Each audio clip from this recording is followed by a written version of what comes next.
In the far northern lands, where winter reigns longer than any other season, the sun barely rises in the coldest months. It hovers low on the horizon, casting a bluish hue across the snow-blanketed earth. The landscape is silent, peaceful, and still, wrapped in layers of frozen white. Everything from the wooden fences to the low-slung rooftops is covered in snow. The trees stand tall and motionless, their branches heavy with frost. Not even the birds sing this morning. In the midst of this frozen stillness lies a small Viking settlement, tucked away between the towering fjords and dense pine forests. Life here does not begin with sudden noise or bustling activity. Instead, it wakes slowly, like the fire that glows faintly in the hearth of a sod-roofed longhouse. Inside the longhouse, the air is thick with the scent of wood smoke, fur, and earth. The walls are made from timber and insulated with mud and straw. The roof is covered in a layer of turf, which holds in heat and muffles the sounds of the wind outside.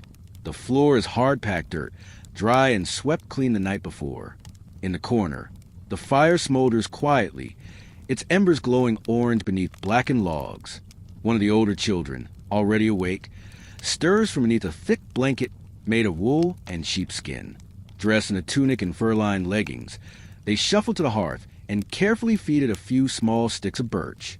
The fire crackles softly, offering a little more light and a little more warmth. The rest of the family is still asleep, nestled together on raised wooden sleeping platforms covered in thick furs.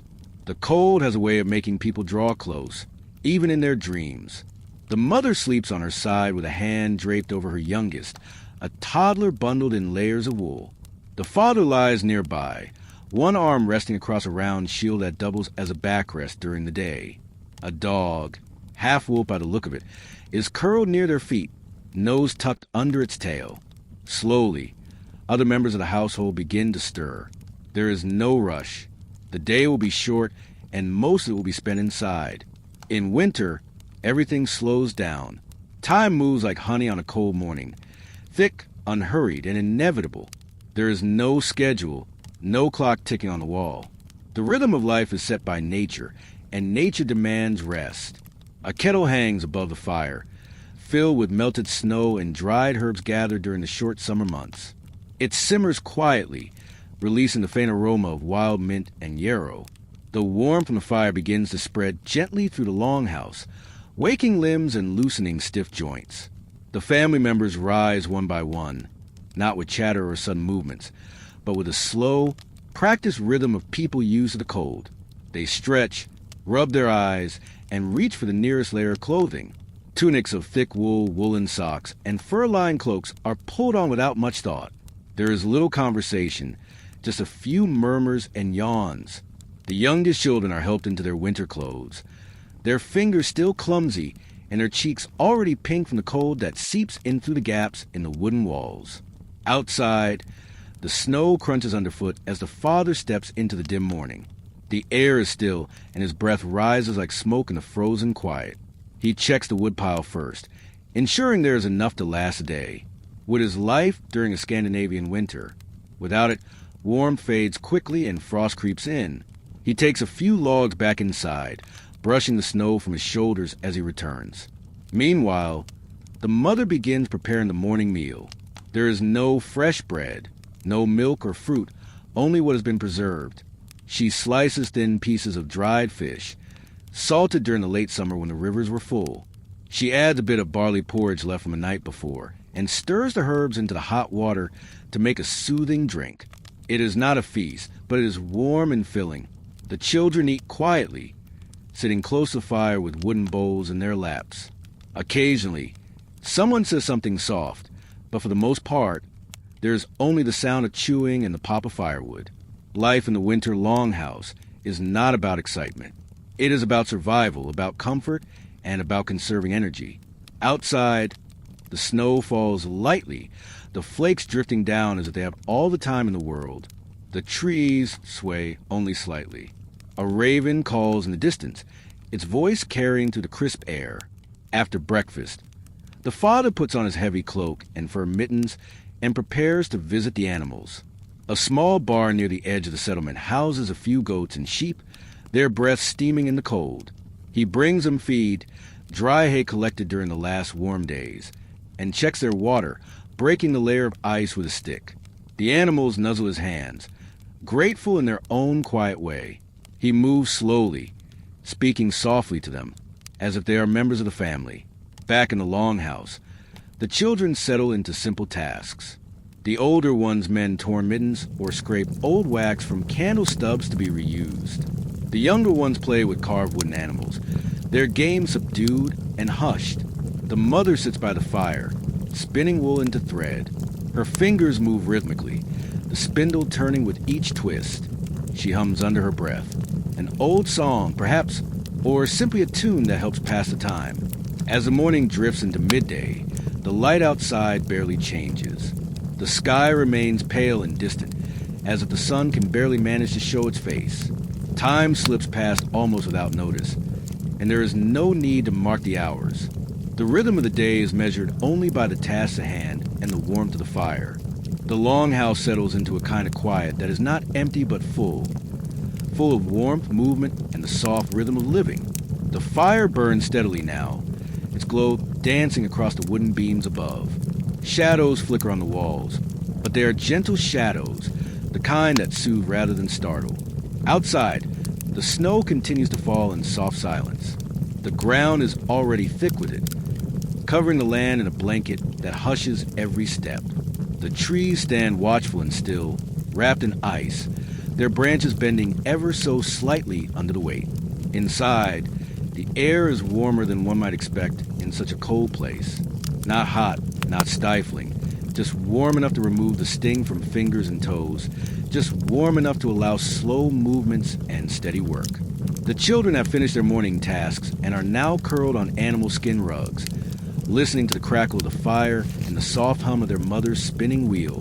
Their eyelids grow heavy, not from exhaustion but from the lull of quiet and the even rhythm of the day.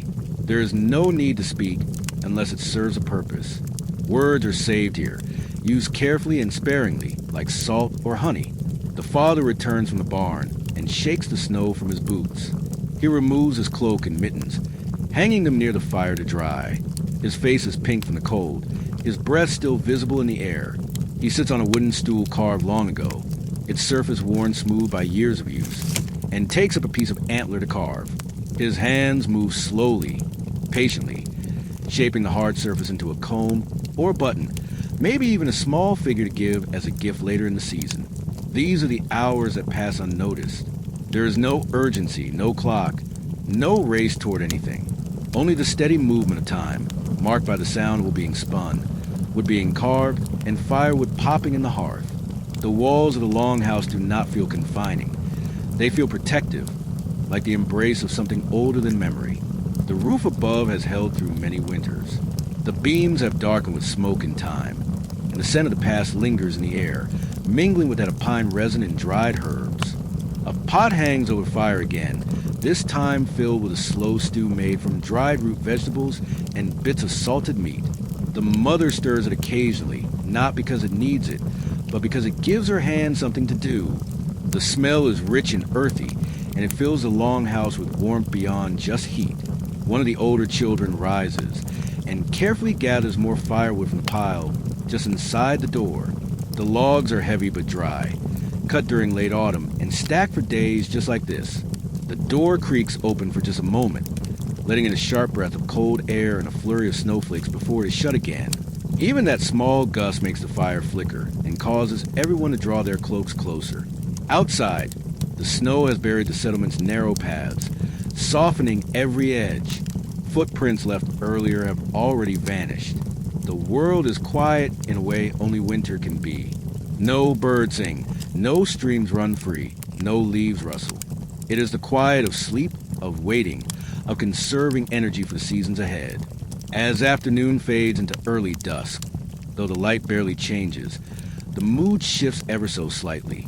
Tasks begin to wind down. The carved antler is set aside.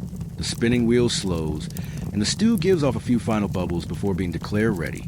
Wooden bowls are passed around, and the family eats together by firelight. The stew is thick, hearty, and simple, but it is also satisfying. Eating together is not just nourishment. It is comfort, connection, and warmth shared among those huddled in the same small space. They eat slowly, savoring each bite. There is no rush, for there is nowhere else to be. Just here together, in this warm place surrounded by snow. After the bowls have been emptied and wiped clean with a last of stale bread, there is a pause. Not the kind of pause that feels empty, but one that feels full of contentment and the slow turning of another winter day. The fire burns low again, reduced now to glowing embers and the occasional flicker of flame. The air is still warm, but now it carries a scent of stew and smoke and wool. The children gather closer to the hearth, pulling their furs tighter around their shoulders. They know this part of the day well. It is not time for sleep just yet, but it is time to drift, to let the mind wander. The father clears his throat softly and reaches for a small wooden figure resting on the hearthstone. It's carved in the shape of a man or maybe a god. It's hard to tell. He turns it over in his fingers, tracing the smooth grooves, then begins to speak. His voice is low and steady, the words spilling out like water from a deep well. It is a story, though it has no clear beginning and certainly no end. It might be about a fisherman who ventured too far into the frozen sea, or about a bear who could speak in dreams, or a mountain that grew taller each winter until it touched the stars. No one interrupts. No one fidgets. The mother leans back against the timber wall, eyes half closed, and the children stare into the fire as though it might carry images of the tale dancing in its light. The story winds gently, like a river under ice. It does not hurry. It does not shout. It just moves, slowly and steadily, from one image to another. A forest blanketed in snow. A sled pulled by shaggy reindeer. A cabin with smoke curling from the chimney, far from any path. The words become a lullaby, not sung but spoken, and the rhythm of his voice becomes part of the longhouse itself. The dog, still curled near the fire, lets out a soft sigh and rests its chin on its paws. Occasionally, someone smiles or shifts slightly, but mostly they listen in silence. These are not stories meant to teach or explain. They are stories to pass the time, to remind everyone of things they already feel deep down, that the world is wide and old and full of wonders both quiet and cold, that sometimes the land speaks, if you know how to listen, and that long winters are not just endured, they are shared. As the story draws to a quiet close, the father does not announce its ending. He simply stops talking, places the carved figure back by the fire, and leans back on his stool. No one says a word. There is no need. Outside, the snow continues to fall, but inside the longhouse, time feels suspended. This moment could be yesterday or 1,000 years ago. It could be a dream or the memory of one. The wind outside howls once, but it is a distant sound, and it does not come in. The thick turf roof and heavy timber walls hold firm, as they always have. The longhouse is a cocoon, a shelter not just from weather but from the sharp edges of the world. The light from the fire fades until only embers remain, glowing softly like stars in the darkness. The family shifts once more, gathering closer, sharing warmth under thick woolen blankets and furs. No one hurries. Sleep will come when it comes. And until then, the silence is enough. Outside the longhouse, the world has turned from pale to dark, though the change is subtle. The sky is a deep gray, heavy and endless, blanketed with clouds that reflect the whiteness of the snow below. The air has grown colder, more biting, and even the forest is hushed. No wind moves now. No birds call. The snow drifts lazily through the air like ashes falling from a great fire above. The settlement sleeps, or prepares to sleep. Other longhouses nearby are shuttered tight, their chimneys breathing faint wisps of smoke into the still sky. No lights shine from windows. No footsteps mark the paths. Everything is wrapped in stillness. Inside your longhouse, the family prepares slowly for the night. There is no bedtime routine, as we might know it today. There are no clocks or alarms, no electric lamps to turn off or screens to shut down. Night arrives naturally, like a tide rising in the dark. One by one, the fire watchers stack a few more logs to last until morning, and then settle down into their places. The sleeping platforms are lined with straw and covered in hides. Elk, reindeer, sheep. Each person has their space, But everyone is near the fire because its warmth is precious. The children lie beside their parents or curled up near one another, wrapped in cloaks and old wool. The father removes his boots and sets them near the wall. They are stiff with ice and worn thin, but they will hold another season. He stretches out, pulling a heavy blanket over his chest. The mother is the last to lie down after checking the kettle, adjusting the coals, and tucking a blanket around the youngest child. Then she too lies back and exhales slowly, her breath a faint mist in the chill. Sleep does not come all at once. There's a rustling of fabric, the shifting of legs, the occasional cough or whispered word. But soon the only sounds are the faint crackle of the fire and the deep, slow breathing of a family resting together. Outside, the snow has stopped falling. It hangs in the air now as a silent mist, barely visible in the dim light. A thin layer of ice is formed on the roof, tiny crystals creeping along the timber and straw. A fox passes near the edge of the woods, silent as smoke, its nose lifted the air. It pauses near the barn, then moves on, leaving no trace but a trail of faint prints that will disappear by morning. In the sky above, the clouds thin for a moment, and the stars emerge, cold, clear, ancient. The northern lights flicker softly, a ribbon of pale green and blue winding across the darkness, like a whisper from another world. No one inside the longhouse sees them tonight, but they are there, always, glowing above the snow-covered land. Back inside, the embers glow faintly now, and the warmth of the fire is held close by the earth walls and the quiet body surrounding it. The longhouse breathes as if it were alive, rising and falling with a gentle rhythm of rest. There is nothing to fear, nothing to do, just sleep and the deep silence of winter all around. The night holds a family like a memory, wrapped in snow, sealed in stillness, watched over by stars, in the deep hours of the night. The world is nearly still. Time moves, so slowly it hardly seems to move at all. The longhouse rests in complete quiet, its heavy walls absorbing every sound. The fire is down to its last coals, glowing like sleeping eyes in the dark. Their faint light casts the smallest flickers across the low ceiling beams, and even those shadows seem to rest. The air is cool, but not biting. It is a kind of cold that settles, not to harm, but to preserve. Inside the warmth of wool and fur, the family sleeps soundly, their breaths steady and soft. The dog lets out a muffled sigh in its sleep and shifts its weight slightly. A small foot pokes out from under a blanket, then disappears again. In this quiet, dreams drift easily from one sleeper to the next. They are dreams shaped not by stress or worry, but by the rhythm of the land. The crunch of snow under boots, the creak of pine trees in the wind, the low hum of the river frozen in place.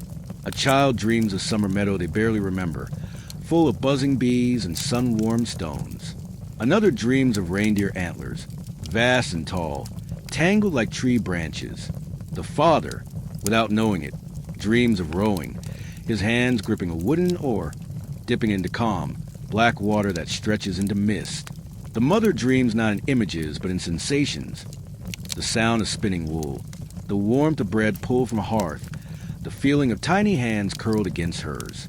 Outside, the land watches. Snow covers everything now, not just in layers, but in weight and silence. The barn stands firm, holding the animals close. The trees remain still, branches rimmed in silver frost, unmoving except for the slow drop of an occasional icicle falling to earth. The stars above burn on, distant and untouched. Somewhere over the frozen ridge, the wind has returned, just a whisper at first, brushing the tops of the tallest trees. It does not disturb the longhouse. The thick turf roof holds fast, and the timber frame does not creak. If anything, the wind sounds like a lullaby, faint and cold, but strangely comforting, like an old voice humming from across the valley. Within the walls, sleep is not a place to escape, but a place to remain. There is no need to rise, no call to action, no pressing concern waiting beyond the door.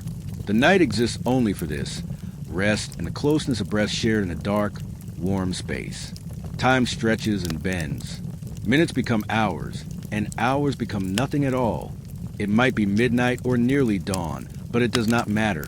The body knows what the mind forgets. That life in winter is not measured by the ticking of time, but by the weight of the blanket, the softness of the fire's glow, and the ease of being still. Dreams continue to drift, like slow rivers under thick ice. There is no rush. In the north, in the snow-covered dark, even dreams know how to wait. The long night begins to loosen its hold, though no one stirs. There is no sunrise in the way one might expect, no sudden flood of light or bird song announcing the day. In the far north during deep winter, the return of the sun is more like a breath than a blaze. A faint, silver-blue glow begins to creep into the sky beyond the hills, quiet and unhurried.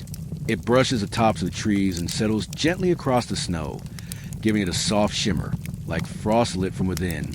Inside the longhouse, the change is barely noticed.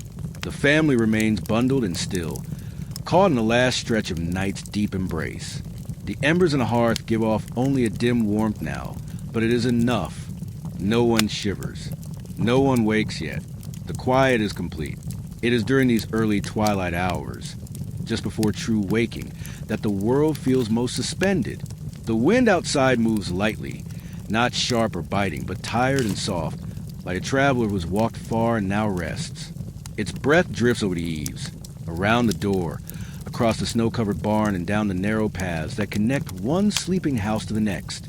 A raven stirs on a high branch, but does not call. Even the animals wait, beneath the fur blankets and heavy cloaks. Dreams are fading, not in a rush, but like mist rising from a lake. The shapes within them become softer, less distinct. Images melt away. Meadows, ships, mountains, stars, leaving only a lingering feeling of something ancient and far away. The smallest child is the first to shift. They stretch their toes, then pull them back into the warm fold of wool and skin. A few moments later, a hand twitches in sleep, brushing against the soft fur of the family dog, who opens one eye, then closes again. No one speaks. No one moves with purpose. The day has not yet begun, and even though light is returning, it is not calling. In this part of the world, the sun offers no demands. It rises not to chase you into action, but to remind you that even the longest night will pass. The roof above the longhouse glistens faintly now with frost. Each blade of frozen grass, outside, holds a tiny jewel of light. In the distance, the forest seems less like a shadow and more like a wall of silver trees. It is still cold, deeply, thoroughly cold, but the kind of cold that no longer bites. It simply is, as much a part of the day as the walls around you or the breath in your chest. Within the longhouse, the air begins to shift. The silence is no longer total.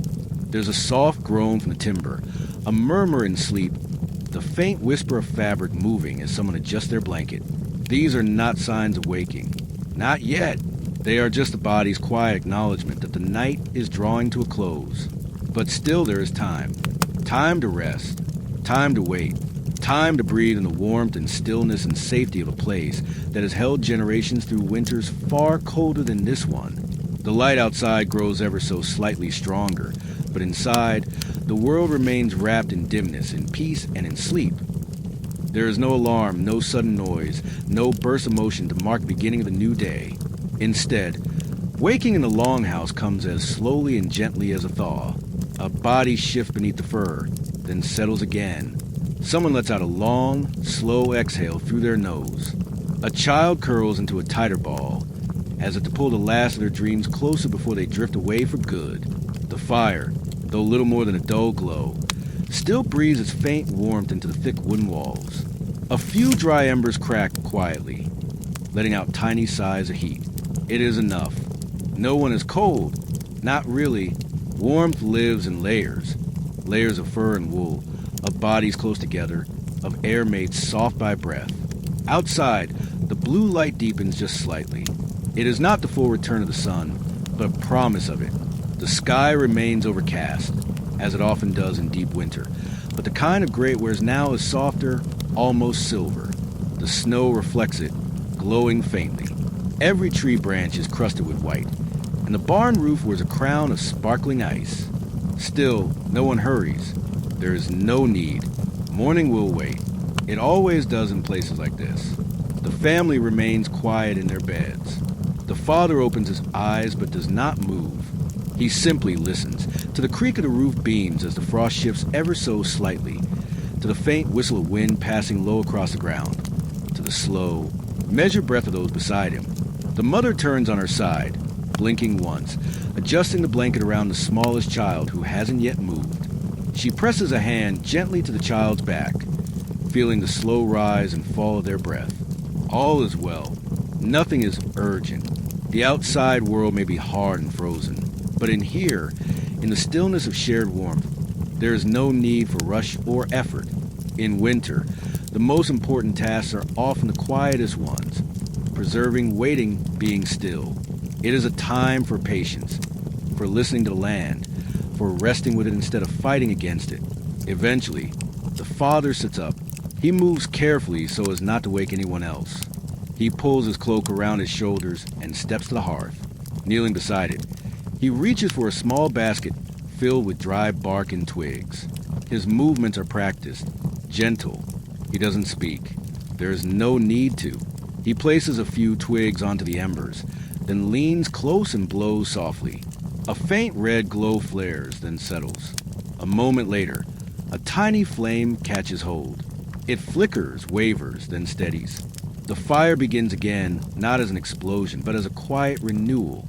A breath of life in the heart of the longhouse. The warmth begins to grow, and with it, the faintest signs of life return to the room. A child shifts and murmurs. A hand emerges from beneath the blanket to rub tired eyes.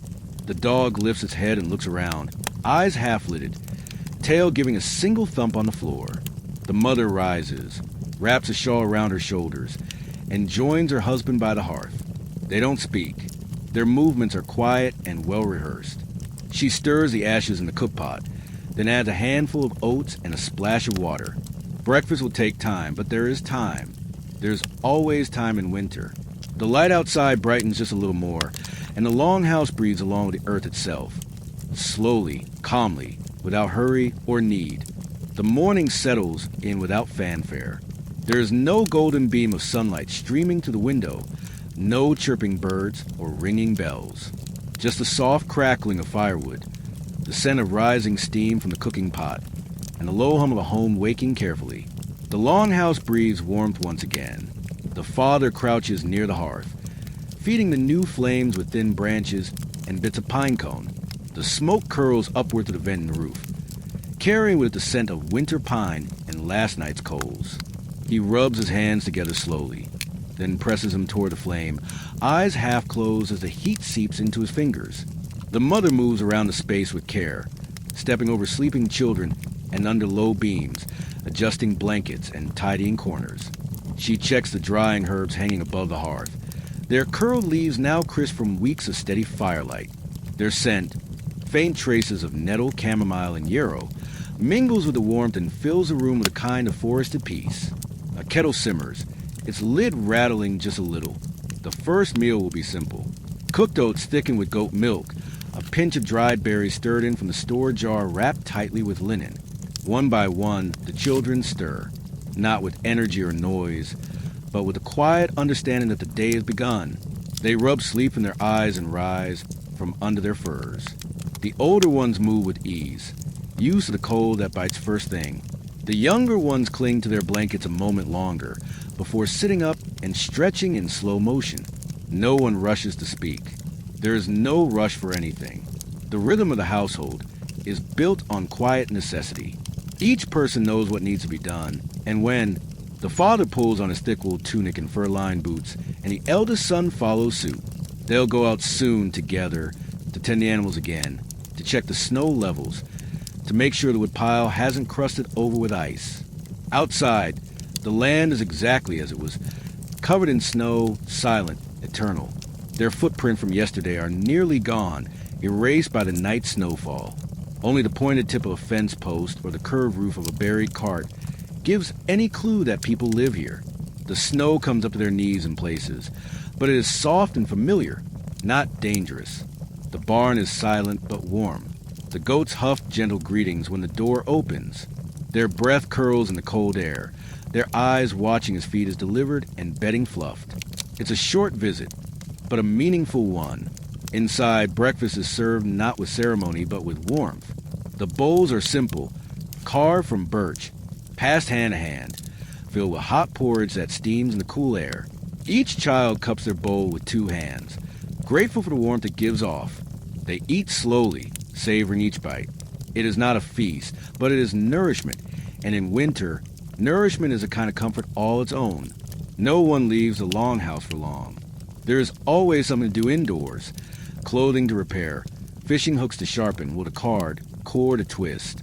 These tasks don't rush the day forward. They are the day. Outside, a few faint snowflakes begin to fall again. They drift lazily, settling into a world already quiet and white. The cold hums through the trees. But inside, surrounded by wood, fur, warmth, and silence, the family continues their day in peaceful stillness. The fire is strong again. The longhouse is secure. And the slow, steady rhythm of winter life carries on. The hours of daylight in winter are short, but they are not wasted. They pass slowly, without rush, filled with quiet usefulness. In the longhouse, work continues, but it is not loud or hurried. It is steady, rhythmic, purposeful. The mother sits near the hearth, a spindle turning in her hands. She draws wool from a soft bundle on her lap, twisting it into thread with slow, practiced movements. The spindle spins downward, pulling the fibers together, and she winds the thread up again without ever looking down. Her fingers have done this 1,000 times, and they remember. Beside her, one of the daughters is carding wool, drawing 2 wooden paddles across one another, softening and straightening the fibers. It makes a gentle brushing sound, a whisper against the fire. The room smells of lanolin and with smoke and something faintly sweet from the dried berries that had boiled in the morning pot. The dog lies sprawled across the warm floor, one ear twitching every so often. The youngest child sits near the fire, stacking smooth stones in a quiet game, then knocking them down again with slow precision. The father and eldest son are back inside, shaking snow from their cloaks before hanging them up. Their boots are set by the door, drying slowly near the warmth. They sit and drink from a shared wooden cup, something warm and herbal. There is no talk of what will come next. Everyone knows. The rhythm of the day is like a song they've always known, sung without words. The fire is fed again. The floor is swept. A cracked bowl is patched with pitch and twine. A broken belt loop is sewn back into place. A fishing net is untangled, even though it won't see water for weeks. These are small things, but they're what keep life whole. Outside, the snow deepens. It falls in thick flakes now, quietly coating everything that was once exposed. The barn disappears behind drifts. The treetops blur beneath a fresh layer of white. The world outside the longhouse grows softer and quieter, more and more dreamlike with each passing hour. But the family does not look out much. There is no need. The world out there will be what it will be. What matters is in here, where fire lives, where warmth is shared, where breath is slow and steady, and time is gentle. The longhouse walls, packed with earth and straw, do more than hold out the cold. They hold in the stillness. They keep the silence tender. They make the world small, but in the safest, most comforting way. This is not a place to escape from. It is a place to settle into. The oldest son now sharpens a blade, slowly dragging across a smooth stone.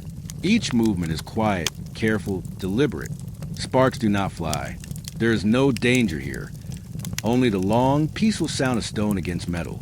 His father nods to himself as he watches, not with pride exactly, but with the quiet satisfaction of someone who has watched the same thing done many winters before. As the afternoon slips on, no one notices the hour. There are no clocks, no schedule, no division between one part of the day and the next. Just the fire, just the work, just the slow, steady beat of life inside the walls of winter. The light outside had begun to fade again, not sharply, but softly, like a candle slowly burning down.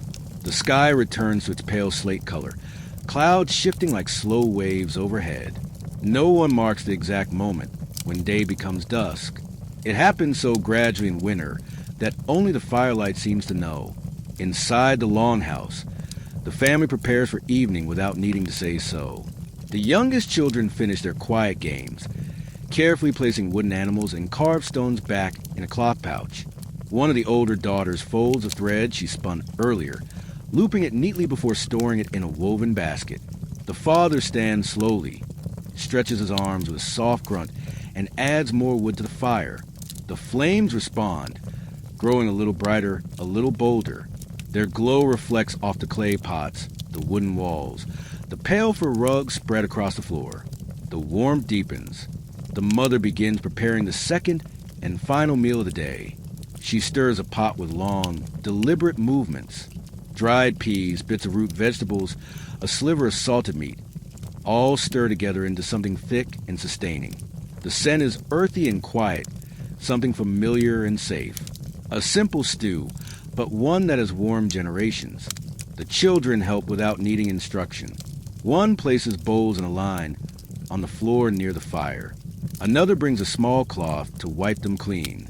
There is no hurry, no chatter, only movement as fluid and practiced as snow falling from a branch.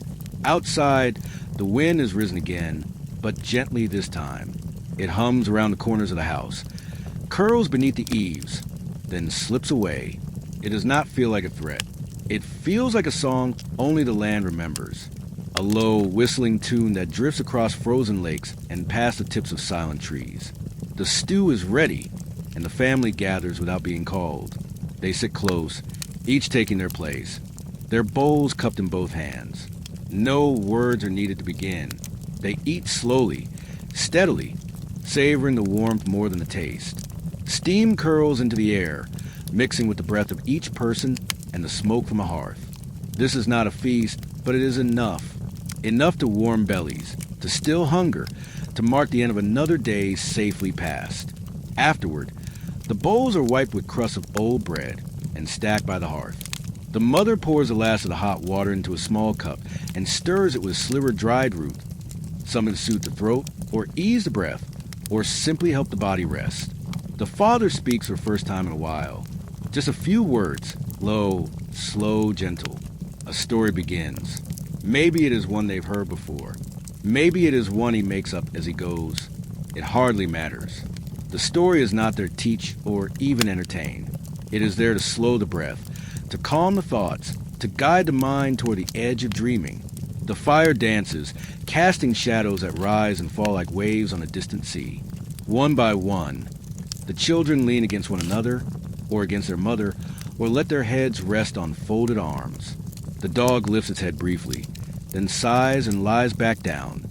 The flames grow lower, smaller, softer, and the longhouse leans into silence once again. The fire dims to a soft orange glow. Its light no longer flickers wildly, but pulses gently, like the quiet beat of a resting heart. Shadows grow longer, smoother, more blurred. The longhouse, wrapped in the silence of snow and darkness, becomes a kind of world unto itself, a space untouched by time, where nothing is urgent and nothing must be done except breathe. The father's voice has faded. The story is over, or maybe it simply trailed off, unfinished and without need of an ending. That is the way of stories told by firelight in the depth of winter. They are not meant to stir the mind, but to settle it. The words, like falling snowflakes, melt into stillness. The family shifts into their places again, each body settling in among the furs and blankets that have warmed them so many nights before. The smallest child is already asleep, curled like a kitten, hand tucked beneath their chin. The others move slowly, without speaking, wrapping themselves in wool, drawing their knees up for warmth, leaning into each other as if guided by some quiet instinct. The mother makes a final round of the room, checking the fire, pulling a blanket over the shoulders of one of the children, running a hand to the hair of another. The father watches her, his eyes half closed. When she lies down beside him, neither says a word. Their closeness is enough. The wind outside grows stronger, brushing the edges of the house like the tide nudging the shore. It rattles a few branches, sighs across the roof, and whistles softly through the cracks near the door. But it cannot come in. The longhouse is sturdy, built by hands that understood winter, shaped by people who live by the rhythm of frost and fire. It does not creak or groan. It stands, and within it, the fire glows and the family sleeps. Beyond the walls, the forest is a shadowed kingdom. The snow is deep and untouched, covering everything like a spell. The trees rise like pillars in a great cathedral of ice. Somewhere in the distance, an owl calls once, its voice low and echoing. Then even that sound fades. Overhead, the sky is cleared and the stars return, cold, bright, endless.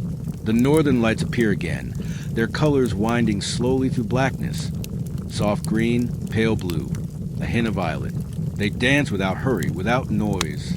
Their glow spills faintly over the snowy fields and onto the roof of the longhouse, painting it in light that feels more like a dream than anything real. But no one inside sees them. The fire has faded to coals. The dog is curled near the hearth, unmoving. The room is filled with slow breathing, the quiet people wrapped in warmth and deep sleep. This is not the restless kind of sleep that comes with thoughts chasing each other in circles. This is the old kind of sleep, the sleep of stone and snow and wood, the sleep that listens to the land and hums its song. And so, the longhouse becomes a cradle for night, a gentle space wrapped in shadow and snow, where time rests and peace lingers like mist above frozen earth. The coals in the hearth no longer glow with fire, but their warmth remains, deep and lasting, like a memory held close. A faint orange blush pulses beneath the ash, steady, subtle, barely alive, yet enough. The longhouse breathes slowly now, not with lungs, but with the rhythm of sleep, or with expanding and contracting in the quiet warmth of will shifting slightly as someone turns in their rest, of the wind brushing past without insistence. Beneath thick layers of fur and hide, the family sleeps on, bodies relaxed, unmoving. Dreams circle them like the smoke that once curled above the fire. Soft, quiet, unbound. No sounds rise from their sleep. No words are spoken. There is no need. In this place, all is still and all is known. The day has passed not with noise but with depth, not with hurry but with grounding. It has sunk into the bones like warmth into stone, like stories into memory. The longhouse carries it now, holding the silence not as emptiness, but as fullness. The fullness of being safe, of being held, of being surrounded by time that does not press forward. Outside, the snow thickens again. Another layer settles over the roof, the paths, the fence, the barn. It is not harsh. It is not sudden. It is gentle, constant, as if the sky itself is tucking the earth into bed. Each flake joins the others in silence. The world beyond the walls is covered in softness, and the stars above blink slowly, as if watching the sleep below. The forest has not moved. The animals have not stirred. Even the wind now passes more quietly, its energy fading into stillness of deep night. The longhouse is nearly a part of the land itself. Its walls formed from timber, its roof thatched with reeds and snow, its heart kept warm by stories and flame. Beneath the layers of fur, the family sleeps so soundly that they no longer seem separate from the house at all. They are not simply inside it. They are part of it, part of the warmth, part of the rhythm, part of winter itself. In sleep, the mind does not wander far. It drifts just enough to remember the sound of a loom, the crunch of boots on snow, the hush of breath near the fire.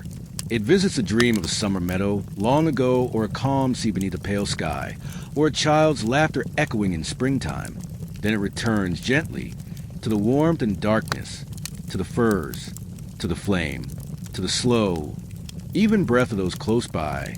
In this deep winter slumber, time feels like it has stopped, not lost, but resting, waiting, curled up in the snow beside the world.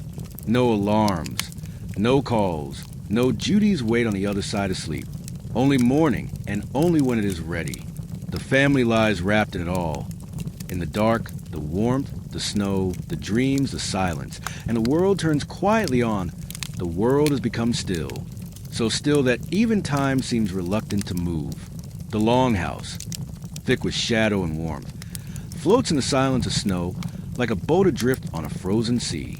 Inside, the air is soft, filled with a faint scent of wood smoke, wool, and earth, the kind of air that asks nothing, only cradles. Beneath their furs, the family sleeps on deep into the heart of night. Not one of them stirs.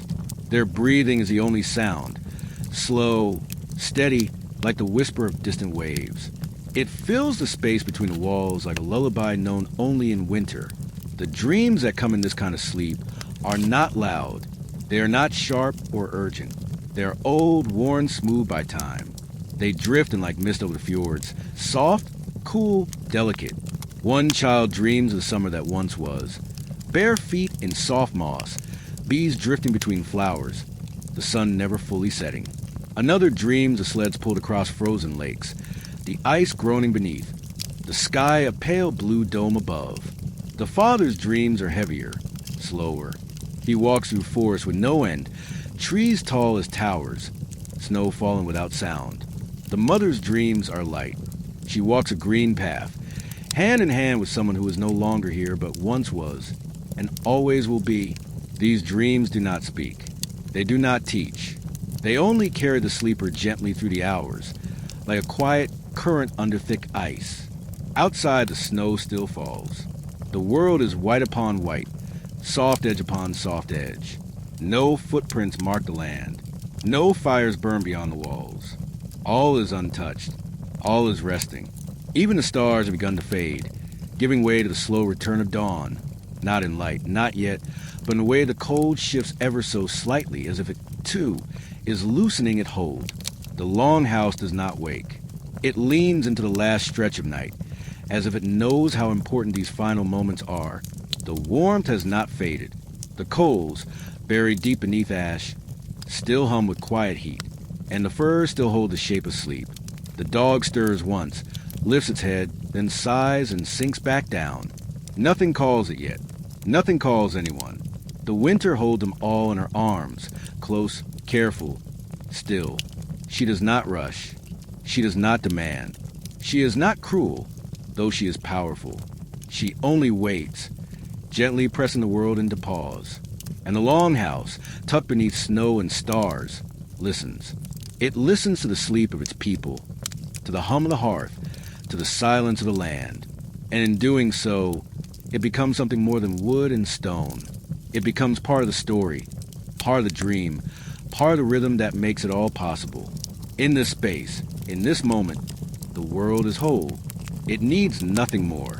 The first hint of morning is not light, but a feeling, a shift in the weight of darkness, a breath that comes slightly easier, a stillness that begins to stretch. Outside the longhouse, the snow continues to lie thick across the earth. But high above, behind the pale clouds and lingering stars, the sun is returning. Not with heat, not yet, but with the slow promise of day. Inside, the warmth remains. The coals beneath the hearth have dimmed to the faintest red. But even that is enough. The furs have held their heat through the night, and the bodies within them are safe, quiet, and deeply rested. No one rises yet. The world does not ask them to. There is no bell, no call, no sudden noise. The longhouse wakes slowly, like a bear in its den, sensing the edge of change but not yet moving. A child turns in their sleep, sighs, and curls tighter.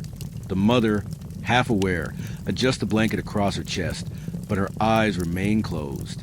The father's breathing deepens just once, then settles again. Outside, the snow on the roof begins to melt in a single place where the faintest warmth rises from within.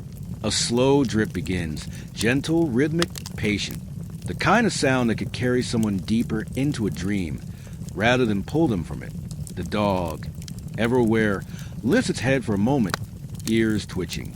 It does not bark. It does not move.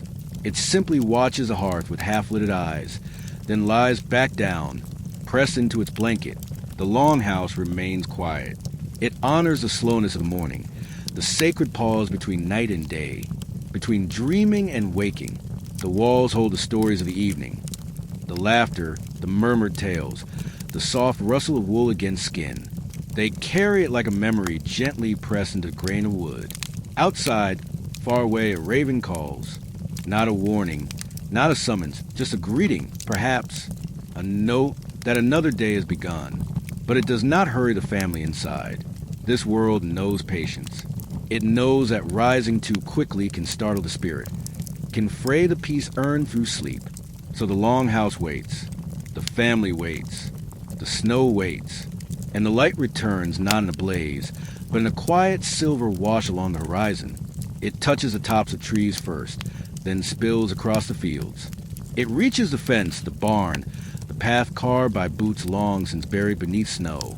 And finally, it touches the longhouse, brushing against its wooden walls like a memory returning. Inside, eyes begin to flutter open, not all, not fully, just enough to know the dark is lifting, just enough to sense that the world remains kind. No one speaks. There is no need. The first sound that breaks the silence is a creak of wood as the father stirs, sits up slowly, and places another log onto the hearth. The coals respond with a soft hiss, and the flames return, small but certain. The longhouse glows again, and with it, the family begins to rise. But not quickly, not all at once. The day will begin in time. For now, there is warmth, there is quiet, and there is a soft, steady breath of those who have known the stillness of winter, the shelter of snow, and the peace of deep sleep in a frozen land. And now, the long night has settled completely. The hearth is warm, the snow is deep, and the world outside is hushed. The Vikings have laid down to sleep, and perhaps, so should you, let the fire in your mind fade gently to glowing coals. Let your thoughts melt into the snow-covered silence. There is no need to move. There is no need to think. You are safe here, wrapped in warm fur, listening to the slow breath of winter. The fjords are still, the stars are soft, and time, just like the wind, drifts quietly away. Sleep now as they did, deeply, calmly, without worry, without sound. Good night, traveler time.